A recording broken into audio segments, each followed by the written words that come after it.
Showreel Robbins. Welcome to a Life of Greatness podcast.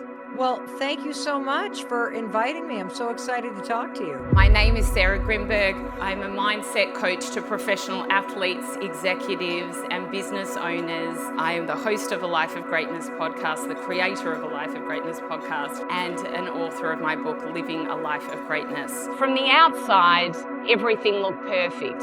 I'd got the job of my dreams. I was at the time earning more money than I had ever thought that I would in my life. I was mixing with celebrities, going to big parties, and I can tell you this, I was the most unfulfilled I had ever been in my life. I was doing no inner work and I was absolutely exhausted. These are the key pillars of what I believe greatness is. The number one is conscious awareness. And why this is so needed, and it's the number one pillar to leading a great life, is this. If we don't know what we're thinking, we don't know what we're saying, and we don't know what we're doing, then we can't change it. You know, it's interesting. I think you'd be living under a rock not to realise that social media plays a big part in us not feeling the happiest that we could. I am so used to just pushing on that button that it's become like this obsession. How did we get like that? How do we change the noise in our minds? The first step is this. If you have a negative thought, which we all have, that thought's there. We can't change that thought, but we can replace it with a better feeling thought. And what I teach a lot of my mindset clients is this. Have the understanding already of what your better feeling thought will be. So for example, I say to people, maybe it's something you love, or maybe it's something you like, a pet, a family member. Know already what the better feeling thought is. Why this will help you is because when the negative thought comes up, if we're stumbling around trying to think of something positive, it takes time. If we already know what the better feeling thought is, we can replace it straight away. You see, through neuroplasticity, we know now that the brain is able to rewire itself up until the day we die, but we need to know how to use it to be able to do that. Then, if you have, say, a ruminating thought that happens at 2, 3 o'clock in the morning, that's when they like to poke their head up, and you can't get out of that cycle of overthinking the same thing, catastrophizing the worst case scenario, do this. Look at the thought and say to yourself, do I know for sure that it is true? I can tell you 90% of the time you do not know for sure that that thought is true.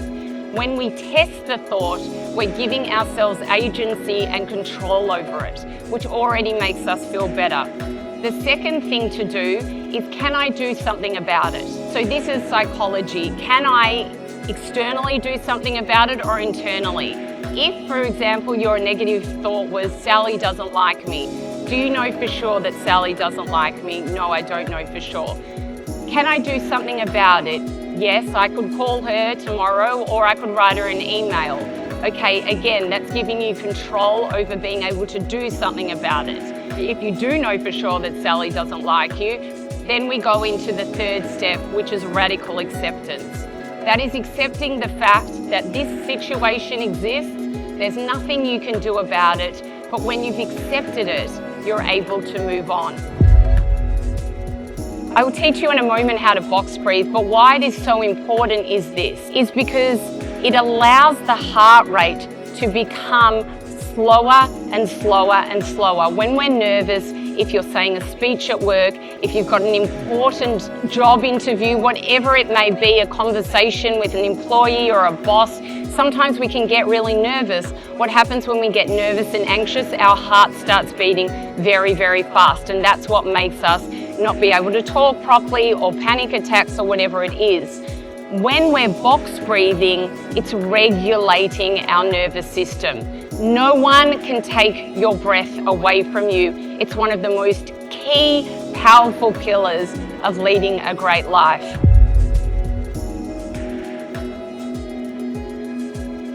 Thank you for what you do. It's clear you have a ton of passion for it. I'm so glad that you listened to that inner voice about what you want to do, and you're a shining example of aligning with that spark. We hope the same for this conversation tonight, that there was something that you heard that you can make that little change. And then we hope that you all live a life of greatness.